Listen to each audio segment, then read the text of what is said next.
Assalamualaikum warahmatullahi wabarakatuh.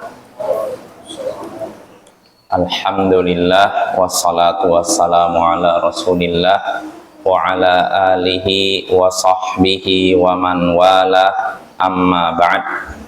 Ayol ikhwah wal akhwat, a'azzani wa a'azzakumullah.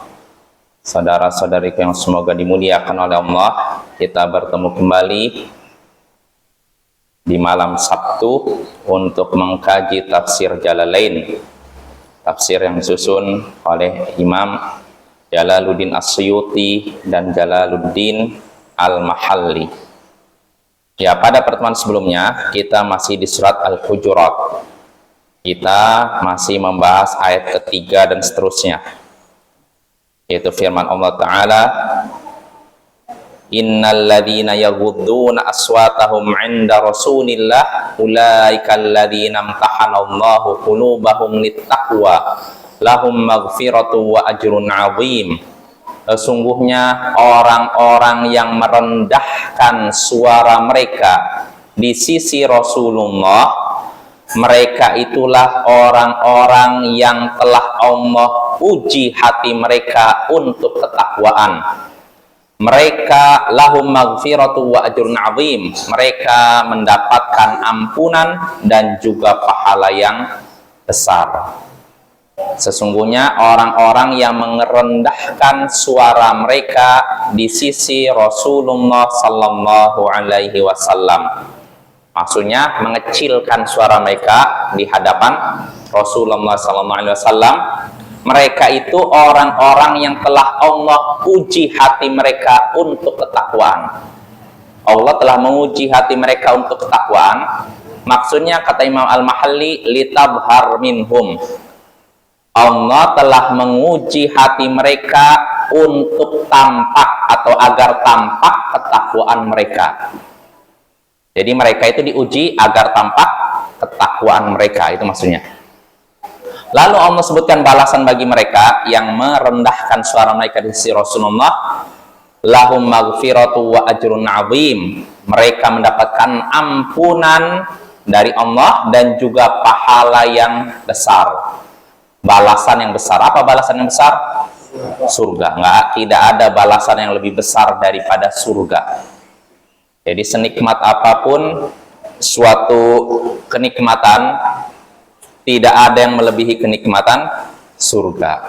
Hidup di dunia itu sementara. Paling lama berapa tahun sih kita di dunia? 60 tahun, 70 tahun, 80 tahun, setelah itu sudah tinggalkan dunia. Maka kalau memang dunia sementara, jangan sampai kita mengorbankan surga demi sesuatu yang sementara. Fana, tidak ada nilainya di sisi Allah, ya. Ini tentang surga. Jadi orang-orang yang merendahkan suara mereka di sisi Rasulullah, mereka dapat ampunan Allah dan juga dapat pahala yang besar, yaitu surga. Lalu Allah katakan, innal ladzina yunadunaka min wara'il hujurati aktsaruhum la ya'qilun. Sesungguhnya orang-orang yang memanggilmu dari luar kamar, kebanyakan mereka tidak berakal, tidak mengerti. Sesungguhnya orang-orang yang memanggilmu, memanggil siapa? Nabi, dari luar kamar, kebanyakan mereka tidak mengerti. Ini ayat ini berbicara tentang orang-orang Arab Badui, Arab pedalaman. Karena mereka disebutkan di Imam Al-Mahalli di sini, mereka suatu hari mendatangi Nabi sallallahu alaihi wasallam di waktu zuhur. Waktu zuhur itu waktu istirahat, ya. Beliau sedang di rumahnya. Lalu mereka pun memanggil Rasulullah, wahai Muhammad, wahai Muhammad. Karena Nabi kan istri beliau banyak, berarti rumahnya ada banyak. Karena mereka tidak tahu yang mana nih, Nabi lagi di sini, sini atau sini. Maka semua Arab Badui itu memanggil Nabi di semua rumah itu, wahai Muhammad, wahai Muhammad. Munadatil a'rab, di sini kata Imam Al-Mahalli, mereka itu munadatil a'rab bi ghilzatin wa jafa. Mereka memanggil Nabi sebagaimana orang-orang Arab Badui memanggil sesama mereka dengan suara yang keras dan kasar. Jadi orang-orang Baduy ini keras dan kasar ya, karena mereka tinggal di pedalaman, jauh dari ilmu dan peradaban.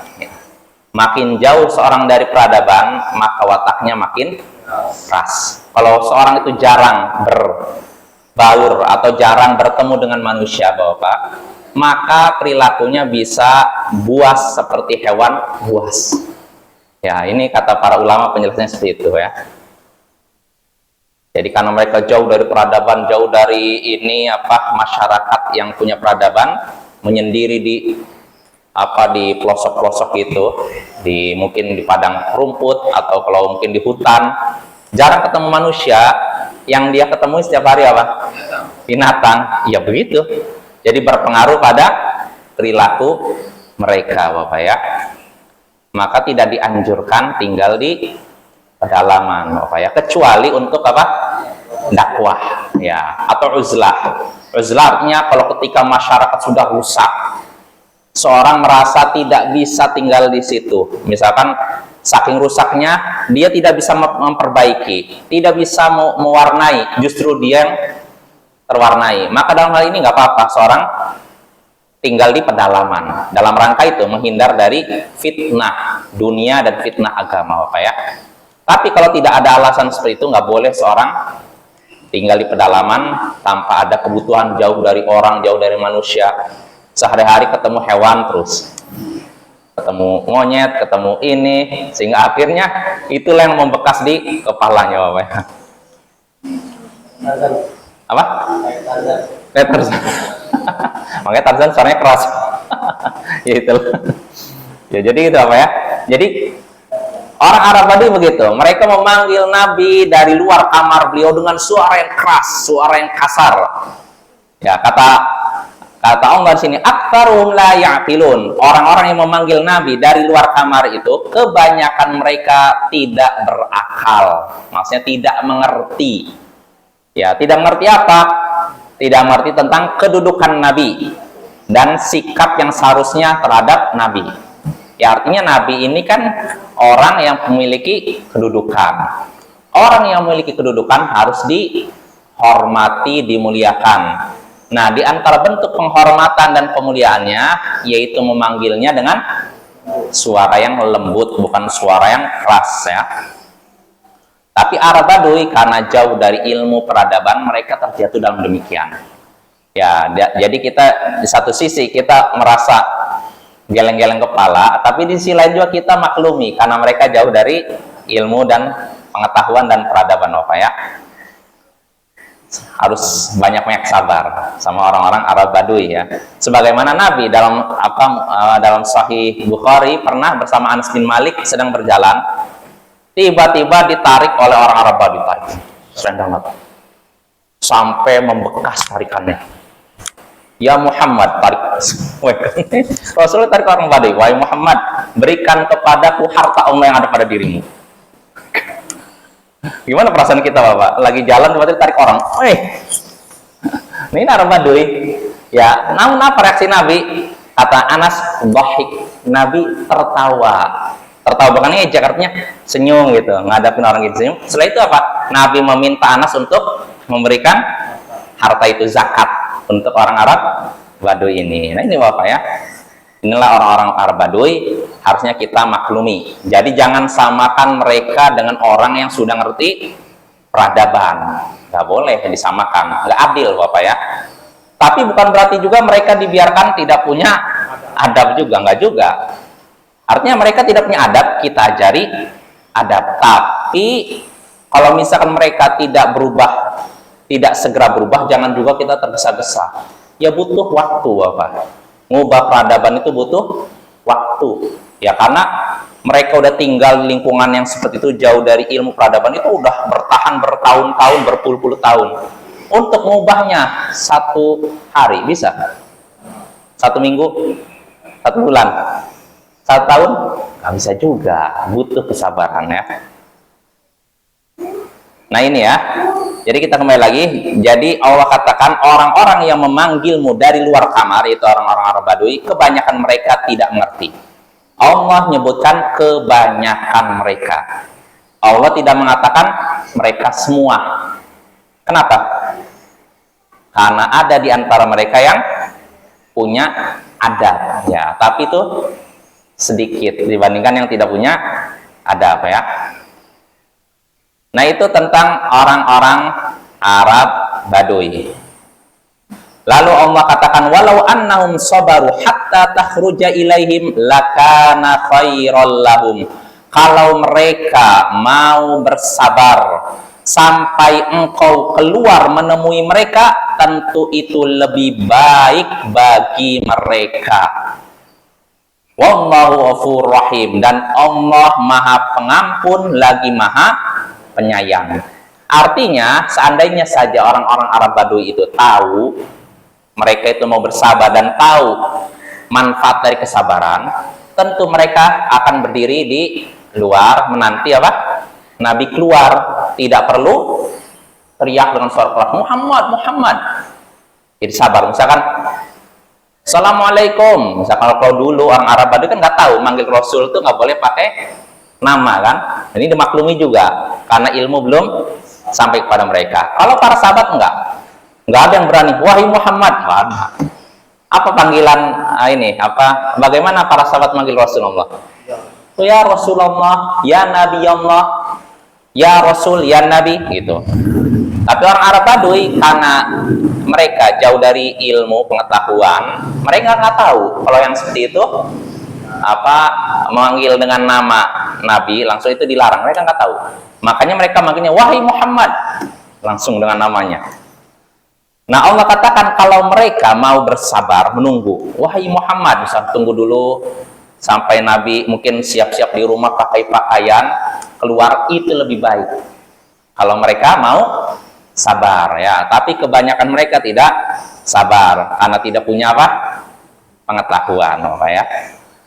Nah, ini walau annahum sabaru hatta takhruja ilaihim lakana khairal lahum. Kalau mereka mau bersabar sampai engkau keluar menemui mereka, tentu itu lebih baik bagi mereka. Wallahu ghafurur rahim, dan Allah Maha Pengampun lagi Maha Penyayang, liman taba minhum, bagi orang yang bertaubat di antara mereka. Artinya di sini terdapat isyarat perbuatan mereka dimaafkan karena mereka melakukannya dalam keadaan tidak tahu, ya. Orang tidak tahu beda dengan orang yang tahu, ya. Tapi setelah turun ayat ini, nggak ada alasan lagi bagi Arab Baduy untuk manggil Nabi seperti itu lagi. Wahai Muhammad, dengan suara keras, nggak boleh, ya. Nah, itu ya? Nah, itulah dari ayat ayat ketiga sampai ayat kelima, kita bisa mengambil beberapa pelajaran, beberapa faidah, diantaranya di antara adab terhadap Nabi, di antara adab seorang Muslim terhadap Nabi, yaitu mengecilkan suara di hadapan beliau. Di antara adab seorang Muslim terhadap Nabi, yaitu mengecilkan suara di hadapan beliau. Tidak boleh bersuara keras, ya. Tidak boleh bersuara keras, dan sudah kita bahas dari ayat-ayat sebelumnya ketika ada larangan mengeraskan suara di atas suara Nabi, dan tidak boleh bersuara keras kepada Nabi seperti kerasnya suara sebagian orang kepada sebagian lain. Khawatirnya apa? Lenyaplah amalan dalam keadaan tidak disadari. Nah, setelah turun ayat ini, Umar bin Khattab yang biasanya suaranya keras berkata kepada Nabi dengan suara pelan, sampai-sampai Nabi sering, kata para ulama, yastafhimuhu, bertanya apa maksudnya, karena saking apa? Wahai Rasulullah, bagaimana? Apa maksudnya? Apa? Ulangi lagi. Saking apa? Pelannya, ya. Itu menunjukkan para sahabat adalah orang-orang yang sangat menaati Allah, ya. Turun wahyu langsung praktekkan, ya. Beda dengan kebanyakan kita, sering nunda-nunda dan kadang naudzubillah meninggalkannya. Nah, ini faedah pertama, ya, di antara adab seorang Muslim terhadap nabinya, yaitu mengecilkan suara di hadapannya. Lalu faedah kedua yang bisa kita petik dari ayat tadi juga, ujian mesti Allah berikan kepada hamba-hambanya. ujian mesti Allah berikan kepada hamba-hambanya. Untuk apa? Untuk bedakan mana yang jujur keimanannya, mana yang dusta, mana yang soleh, mana yang durhaka. Dan untuk menampakkan, oh ini orang bertakwa, ini orang dusta. Contohnya dalam ayat tadi, Allah katakan orang-orang yang mengecilkan suara mereka, merendahkan suara mereka di sisi Rasulullah, mereka itu orang-orang yang telah Allah uji hati mereka untuk apa? Takwa. Maksudnya agar tampak ketakwaan mereka. Mereka diuji agar tampak ketakwaan mereka. Tampak ketaatan mereka kepada Allah. Diuji Bapak ya. Maka mesti Allah memberikan ujian kepada kita supaya jelaslah mana yang bertakwa, mana yang tidak. Nah itu faedah kedua. Lalu faedah ketiga, keutamaan para sahabat Nabi Sallallahu Alaihi Wasallam. Sebab Allah katakan mereka itu kan mengecilkan, merendahkan suara di hadapan Rasulullah. Lalu Allah katakan mereka adalah orang yang bertakwa. Allah uji agar tampak apa? Takwan mereka. Ini menunjukkan mereka orang bertakwa. Kedua, Allah menjanjikan mereka, bagi mereka apa? Ampunan. Lalu ketiga, surga. Nah ini menunjukkan keutamaan para sahabat Nabi Sallallahu Alaihi Wasallam. Lalu faedah berikutnya yang bisa kita petik dari ayat-ayat tadi, terutama ayat keempat, suka berteriak itu bukanlah sikap yang bijak. Suka berteriak bukanlah sikap yang bijak. Makanya Nabi di sini, Allah SWT menyebutkan orang-orang yang memanggilmu dari luar kamar, kebanyakan mereka tidak berakal, tidak bijak, ya. Jadi kalau ada orang suka berteriak, ini bukan sikap orang yang bijak. Bahkan kata para ulama, ini sikap tanda bahwa orang ini orang bodoh, ya. Orang suka berteriak orang bodoh, bukan sikap orang yang cerdas dan orang yang bijak. Makanya dalam hadis Sahih Muslim, Nabi Sallallahu Alaihi Wasallam pernah bersabda, wa iyyakum muhaisyatil aswaq. Hati-hatilah kalian dari hiruk pikuk pasar, kebisingan pasar. Maksudnya apa? Orang di pasar,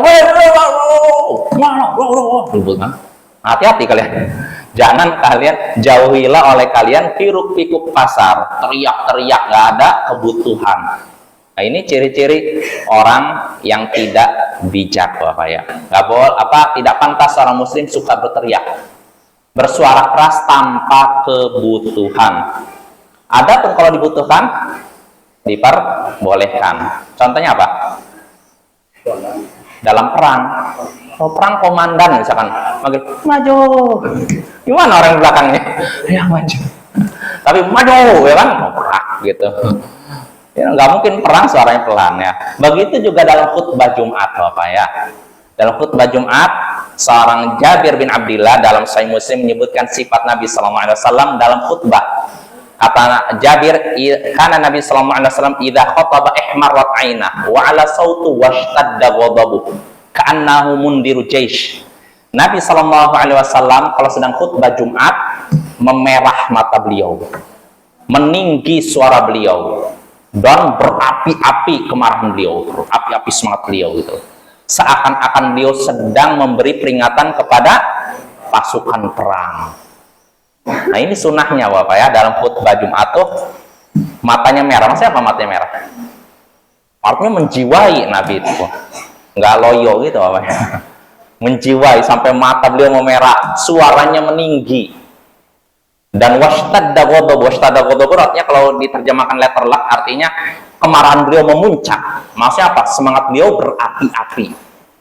Jadi ketika khutbah itu benar-benar menjiwai, bukan setengah hati Bapak ya. Karena orang yang khutbah setengah hati dengan sepenuh hati sama. Ada mungkin sebagian orang, saya khutbah ini orang udah pengalaman khutbah, tapi sekedar menaikkan tugas saja baca. Udah selesai. Mungkin saya sudah menaikkan tugas, udah khutbah Jumat. Beda dengan orang khutbah dalam rangka mencerdaskan umat, menyadarkan umat dari kesalahan, membangkitkan umat untuk taat kepada Allah. Beda Bapak ya, orang yang sekedar ala kadarnya, khutbah dengan orang yang sepenuh hati ingin memperbaiki umat. Dan ini bisa dirasakan Bapak ya. Saya yakin ini mungkin secara fisik nggak bisa kita sentuh kan, perkara abstrak, tapi bisa kita sentuh hati. Ini kayaknya khutbah ini nggak serius ini, sekedar ini aja lah, daripada nggak ada ya udah saya maju sebenarnya gitu. Dengan orang serius, saya pengen khutbah supaya orang-orang sadar, meninggalkan syirik, meninggalkan ini. Beda Bapak ya. Nah itu, jadi mengeraskan suara ini perbolehkan, seperti ketika perang dan ketika khutbah. Bahkan Nabi SAW pernah dalam suatu hari khutbah sampai suara beliau terkena sampai ke pasar, jatuh selendang beliau. Saking apanya? Wah, ketika itu temanya tentang neraka, Bapak, memperingatkan dari neraka. Nah, kalau temanya neraka, apakah hati-hatilah dari neraka hadirin? Oh gitu. Neraka kan sesuatu yang membakar, maka suaranya pun harus keras, namanya. Dan saya pernah dengar sendiri ceramahnya Syekh Mukbil bin Hadi Al-Wadi', khutbah Jumatnya Bapak. Ketika saya dengar, saya kira beliau lagi marah-marah sama orang. Ini apa ini?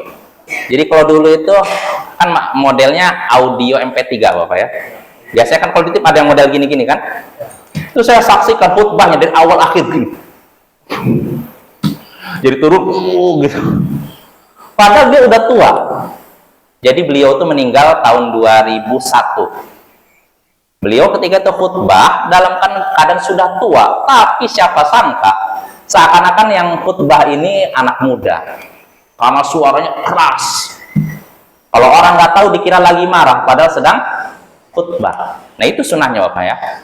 Tapi tentu saja ini disesuaikan dengan temanya. Kalau temanya butuh suara keras, temanya kalau butuh yang lembut.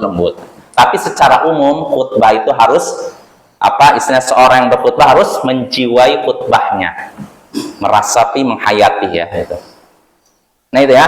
Jadi kesimpulannya, orang yang suka berteriak adalah orang yang tidak bijak, kecuali kalau ada kebutuhan. Nah itu. Lalu faedah berikutnya yang bisa kita petik dari ayat tadi, terutama ayat yang kelima, pentingnya kesabaran. Ya, karena Allah katakan seandainya mereka orang-orang Arab Badu itu sabar sampai Nabi keluar menemui mereka, tentu itu baik bagi mereka. Ya, maka sabar ya. Kita harus sabar, tidak tergesa-gesa ya. Lalu faedah terakhir yang terkait dengan ayat kelima, di antara sifat yang Allah miliki yaitu pengampun dan penyayang ya. Allah Maha Pengampun, lagi menyayangi hamba-hambanya. Allah Maha Pengampun bagi orang yang bertaubat kepadanya dan juga bagi orang yang tidak bertaubat. Karena kita menurut keyakinan Ahlus Sunnah wal Jamaah, pelaku dosa besar yang mati dalam keadaan belum bertobat ada dua kemungkinan. Bisa jadi tidak diampuni sehingga dia di neraka, tapi tidak selama-lamanya, kemudian dikeluarkan ke surga, kemudian dikeluarkan dari neraka masuk ke surga. Dan bisa jadi Allah ampuni dia sehingga langsung masuk surga, padahal dia tidak tobat ya. Apalagi kalau tobat ya. Maka jangan putus asa dari rahmat dan ampunan Allah Subhanahu wa Ta'ala. Nah itulah beberapa faedah yang bisa kita petik dari ayat ketiga sampai ayat kelima. Nah sekarang kita masuk ayat berikutnya, yaitu ayat yang ke-6 dan ke-7 atau sampai 8 ya. A'udzu billahi minasyaitonir rajim.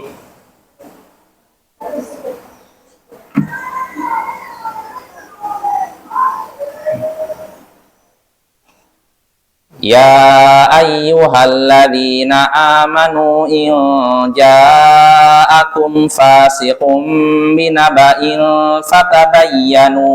fatabayyanu an tusibu qauman bijahalatin fatusbihu ala ma fa'altum nadimin wa'lamu anna fikum Rasulullah law yuti'ukum fi katsirin minal amri la'anittum Walakinallaha habbaba ilaikumul imana wa zayyanahu fi qulubikum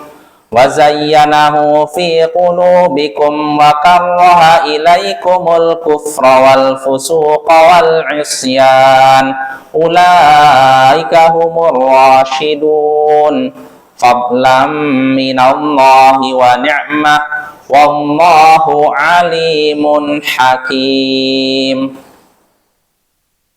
Ya ayyuhalladzina amanu, hai orang-orang beriman, in ja'akum fasiqum binaba'in fatabayyanu, jika datang kepada kalian orang fasik membawa berita, maka tabayyunlah, telitilah, antusibu qauman bijahalatin fatusbihu ala ma fa'altum nadimin, agar kalian tidak mencelakakan suatu kaum karena kebodohan sehingga akhirnya kalian pun menyesali apa yang kalian lakukan. Wa'lamu anna fikum Rasulullah, ketahuilah bahwasanya di tengah-tengah kalian ada Rasulullah. Lau yuti'ukum fi katsirin minal amri la'anittum, kalau ia menuruti kalian dalam banyak perkara, niscaya kalian akan merasa susah. Walakinnallaha habbaba ilaikumul iman, akan tetapi Allah menjadikan iman dicintai oleh kalian, wa zayyanahu fi qulubikum, dan dia menghias-hiasi iman itu di hati kalian, wa karraha ilaikumul kufra wal fusuqa wal isyan, dan dia menjadikan kalian benci kepada kekafiran, kefasikan dan kemaksiatan. Ulaika humur rasyidun, mereka itulah orang-orang yang lurus. Fadlan minallahi wa ni'mah, sebagai karunia dari Allah dan nikmat darinya. Wallahu alimun hakim, dan Allah maha mengetahui lagi maha bijaksana. Nah, itu ayat ke-6 sampai ayat yang ke-8.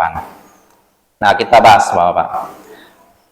Allah berfirman, ya ayyuhalladzina amanu, hai orang-orang beriman, in ja'akum fasiqum binaba'in fatabayyanu, jika datang kepada kalian orang fasik membawa berita, maka tabayyunlah. Nah, di sini Allah menyebutkan tentang, atau Allah menyebutkan adab, memberikan adab kepada orang-orang beriman ketika mendengar suatu berita yang dibawa oleh orang yang fasik. Siapa orang fasik? Siapa orang fasik? Siapa Jess? Hah? Munafik. Munafik aja. Orang fasik artinya orang yang tidak adil. Orang yang adil apa? Yang tidak fasik. Maksudnya gimana? Orang yang adil, Bapak, orang yang tidak tampak melakukan dosa besar. Tidak tampak melakukan dosa besar dan perkara yang menjatuhkan kehormatannya. Ini definisi yang disebutkan ahli hadis. Kalau pembahasan mustalah hadis kan gitu. Di antara syarat hadis sahih, yarwihi adlun dhabitun an mithlihi, diriwayatkan oleh orang adil dan kuat dari orang yang serupa dengannya, dari yang adil dan kuat juga. Adil itu artinya orang yang tidak melakukan dosa besar, ya, dan tidak melakukan perkara yang menjatuhkan muroahnya, kehormatannya. Melakukan dosa besar, kenapa bukan melakukan dosa kecil? Semua orang nggak lepas dari dosa kecil, Bapak ya. Kalau disyaratkan nggak boleh melakukan dosa kecil, nggak ada manusia yang kayak gitu. Jelas ya? Nah, ini ya. Maka dosa besar sudah kita ketahui, dosa zina, mencuri, korupsi, termasuk dusta, bohong, ya. Maka orang fasik adalah orang yang seperti itu. Atau kata para ulama, Syekh Muhammad bin Shalih Al-Utsaimin memberikan contoh, halikul lihyah, Itu juga. Ya pokoknya dan semacamnya lah. Atau ya semacamnya. Artinya orang yang menampakkan perbuatan dosa atau menjatuhkan kehormatannya. Itu orang fasik ya. Pokoknya pelaku maksiat lah gitu secara umum lah. Pelaku maksiat fasik itu. Bukan yang dusta. Kalau dusta sama sekali, kalau bawa kabar kita tolak, nggak apa-apa.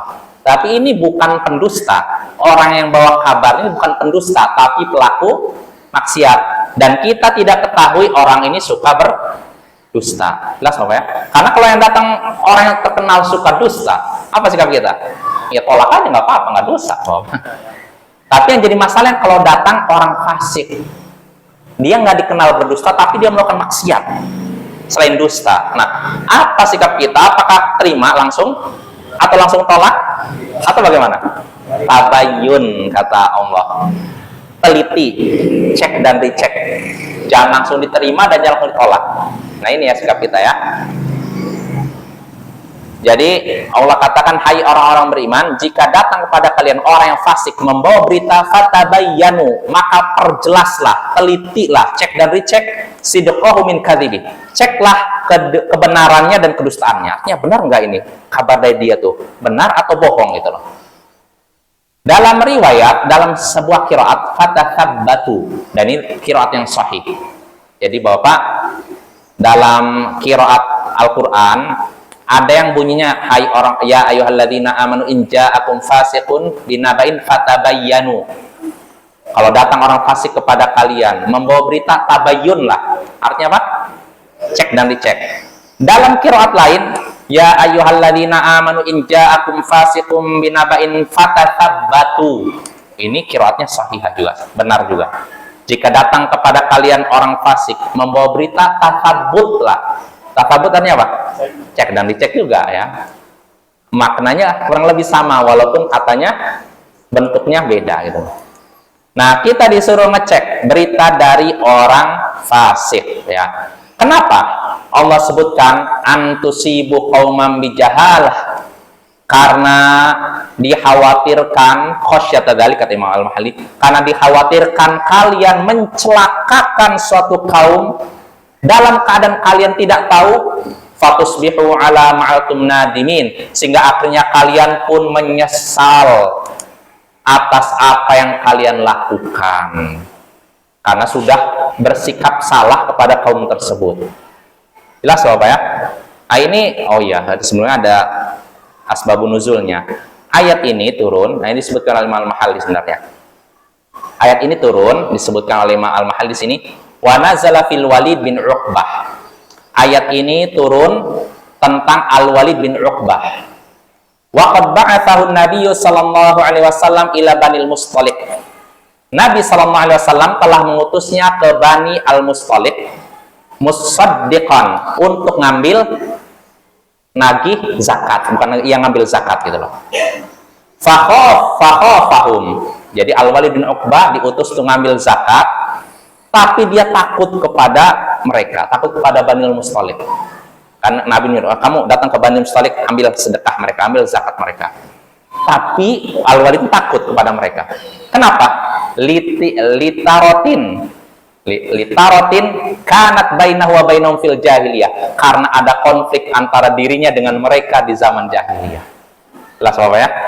Al-Walid bin Uqbah diutus Nabi untuk mengut zakat di Banil Mustaliq, tapi takut karena dia punya konflik dengan mereka di zaman jahiliyah. Ya mungkin konflik harta kah atau apa gitu loh. Faraja, akhirnya Al-Walid pulang. Nggak jadi apa?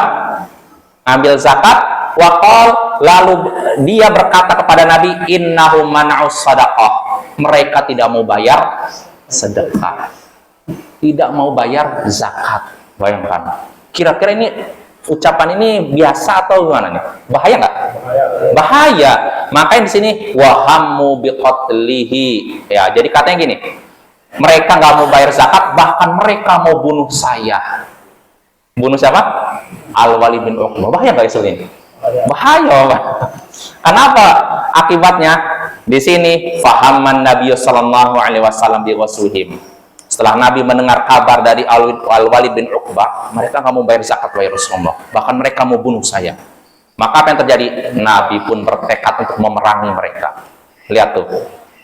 Lihat tuh Bapak ya. Akhirnya apa yang terjadi? Faja'u munkirina maqalahu. Lalu datanglah Banil Mustalik kepada Nabi lalu mengingkari apa yang diucapkan siapa? Al-Walid bin Uqbah anhum tentang mereka. Enggak, kami enggak melakukan demikian. Maka turunlah ayat tadi. Kata Allah, kalau datang kepada kalian orang fasik membawa berita, tabayyunlah. Cek dan dicek. Nah, inilah adab yang banyak dilalaikan orang zaman sekarang. Dengar berita langsung disebarkan, langsung bersikap. Harusnya jangan begitu apa ya. Termasuk dari maaf istri kita. Berapa banyak pertempuran terjadi gara-gara wanita? Ya nggak? Banyak. Dan berapa banyak orang celaka gara-gara wanita? Maaf ibu-ibu ya. Ini masih sebagian, nggak semua ibu-ibu. Ya, Nabi Yahya terbunuh gara-gara wanita. Nabi Yusuf masuk penjara gara-gara wanita. Apa kerajaan Yunani dengan Mesir berperang gara-gara apa? Cleopatra. Cleopatra siapa? Wanita. Maka jangan mau kita diadu domba oleh wanita yang fasik, ya, bukan wanita yang soleha. Kalau ibu-ibu di belakang insya Allah soleha. Ya, mungkin sampai sini. Waktu udah habis. Subhanakallahumma bihamdik asyhadu an la ilaha illa anta astaghfiruka wa atubu ilaik. Assalamualaikum warahmatullahi wabarakatuh.